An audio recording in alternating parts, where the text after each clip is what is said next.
Previously on Sailing Bohemia, we were surprised by a long-distance radio call from friends. Oh my god, that's amazing! We thought we heard their name through the static. Okay kids, this is the entertainment we have instead of television. We arrived at and explored the beautiful Perula. I'm having hot flashes already. Let's see how this one turns out. And we set sail off the hook to our next destination.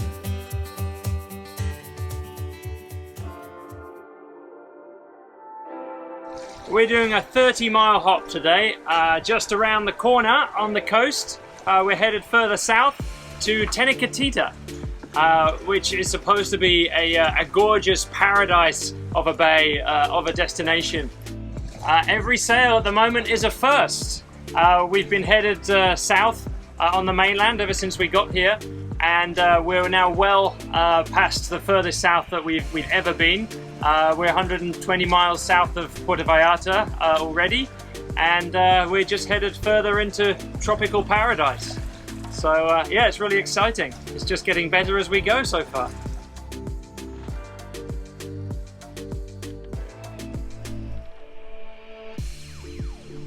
I think we're on a collision course with a shrimping boat. Captain here, he says it will be fine, but it's a bit close. I wouldn't mind if they dropped a couple of kilos of shrimps. Well, what a day so far. No shrimps, no fish. Because? Because you're going too slow. Too slow. Too slow. I thought it would be too slow. We're going 6 knots the whole morning. The sea state is just wonderful today. It's almost flat and we're managing 6.5 knots. So I think if the Pacific crossing is anything like this, then the first mate is going to be delighted with it. He's already set himself up in the corner under the dodger, legs up, cushions out. Very comfortable, I think. That's right, I'm not sliding off, you see, so this is a perfect conditions for Pacific crossing. Gonna sit down here, gonna sit here for 22 days. Before I know it, we're there. Easy peasy, eh? No, but really, this is exactly how I like it. Sadly, it doesn't happen very often. This is exactly how I like the first mate as well, but that happens even more rarely.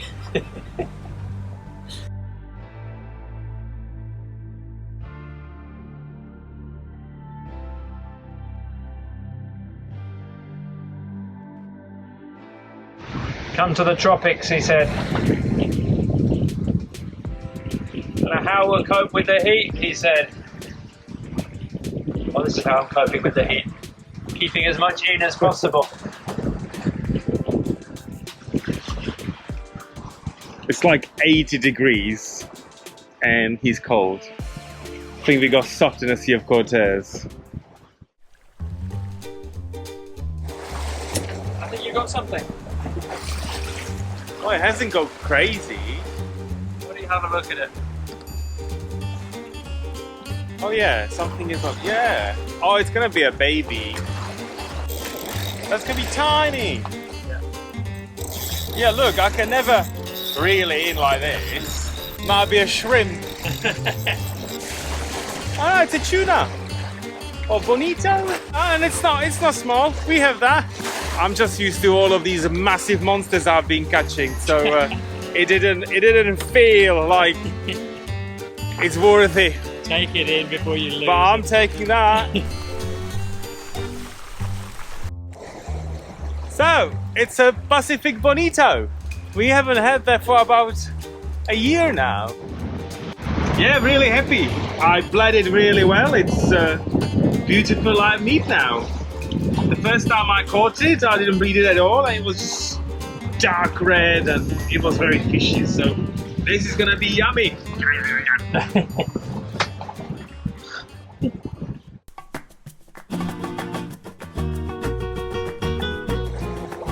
Okay. And then same as always, once it's over, make sure you let it out before Yes. it like accidentally drives back. All right. Ready? Yeah. 3, 2, 1. Okay.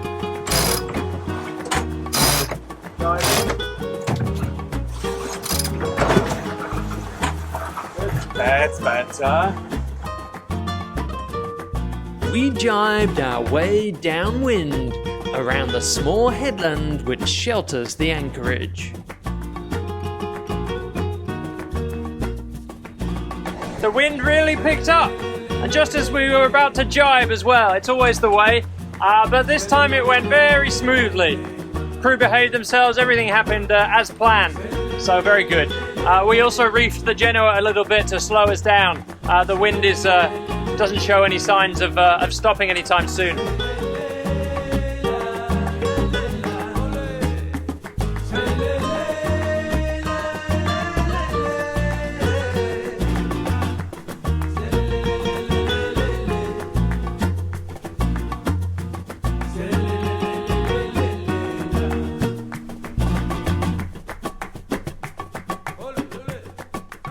We're on the final leg of the journey, and this point of sail should take us all the way into the anchorage.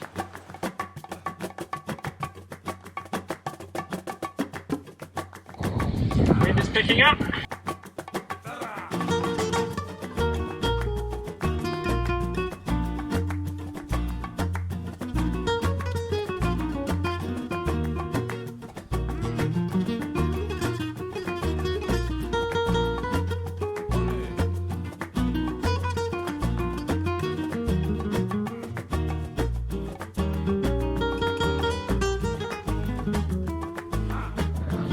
Windy now we're here. Beautiful. The first anchorage in the Bay of Tenukatita is called the Aquarium, named for its clear waters and snorkeling on the nearby reef.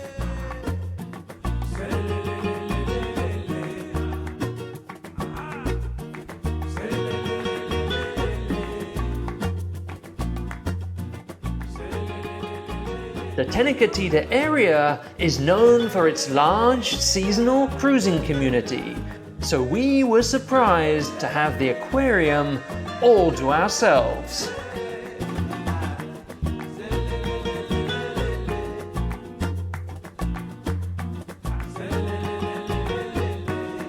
So welcome to Tenukatita. This looks like an amazing place. So far it's been a great anchorage. We're being protected really well by this extensive reef just behind me, which we managed to navigate our way past on the way in. And any little bits of swell which are wrapping round or coming from the south are being dampened successfully by our rocker stopper, which is doing its job as always, hanging out the side of the boat. Most important member of our crew right now. Yeah, I've been demoted. I've been replaced by the flopper. Typical, eh? Been working so hard for the last 3 years and the flopper replaces me like that. Beware, first mates, beware. First mates for justice. Starting a union very soon. As I keep telling our first mate, it's about working smart, not working hard. And the flopper stopper just pipped him to the post this month. It's more, oh God. It's got more brain than the first mate. Is that what you're trying to say? Oh, I better stop it here. Well, the pressure's on. We're trying to make a smooth landing on the beach today. And the swell is, I would say, medium. We've been listening to it crashing on the beach all night. It's been quite soothing while we're in our bunks, tucked up nice and warm. But now, we've got to face it. It's all about timing, as with everything important in life. And we often misjudge it here. There is a point of no return. Oh, that one was massive. That is huge. Yeah. Oh, we're going to get soaking wet. And then that one, and then after that we need to go, yeah? Yeah, but we need to start paddling already. Okay, paddle. Paddle, paddle. Paddle. Paddle. Paddle. Yeah, perfect. This is good, this is good. Don't look back. This is very good. Wow, no drama. Look at that.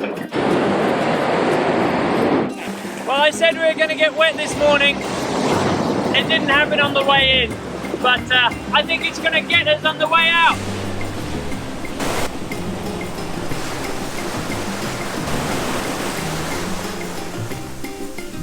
Seriously, I'm not quite sure how we're going to return to our boat. I think we need to have a lunch and wait it out.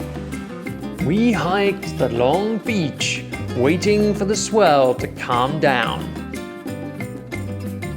Luckily, things got a lot calmer before the Coconut Olympics got into full swing.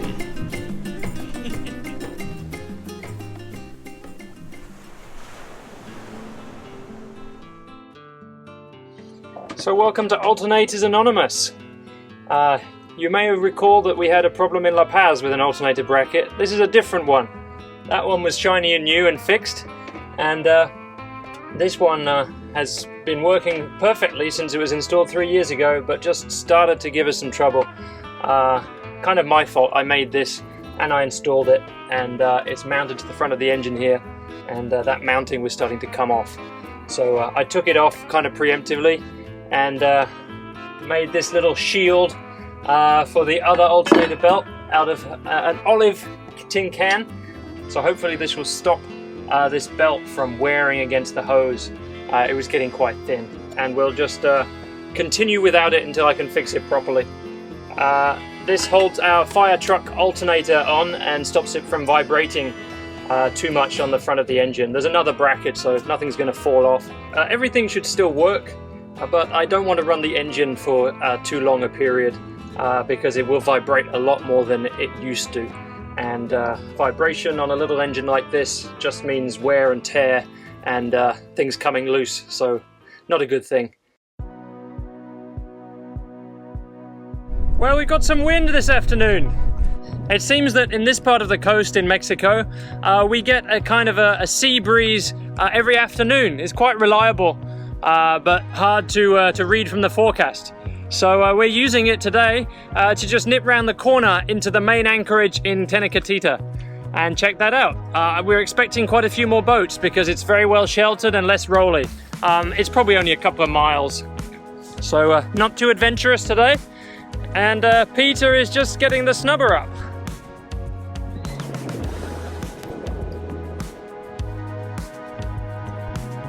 Which is absolutely disgusting because it's slimy like a snake. Ugh, so much growth on it. I blame poor maintenance. Getting the snubber up is usually my job, but I managed to make myself look busy today. Somehow. Need to remember that trick. And of course the engine is still slightly broken, so we're trying to sail, if not the whole way, most of the way. Certainly get off the hook under sail. Batteries are fully charged, windlass is working. Wish us luck.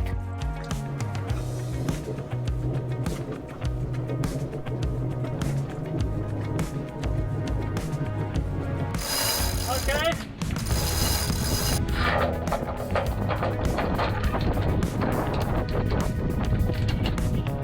Okay, I'm putting in the last tack, hopefully.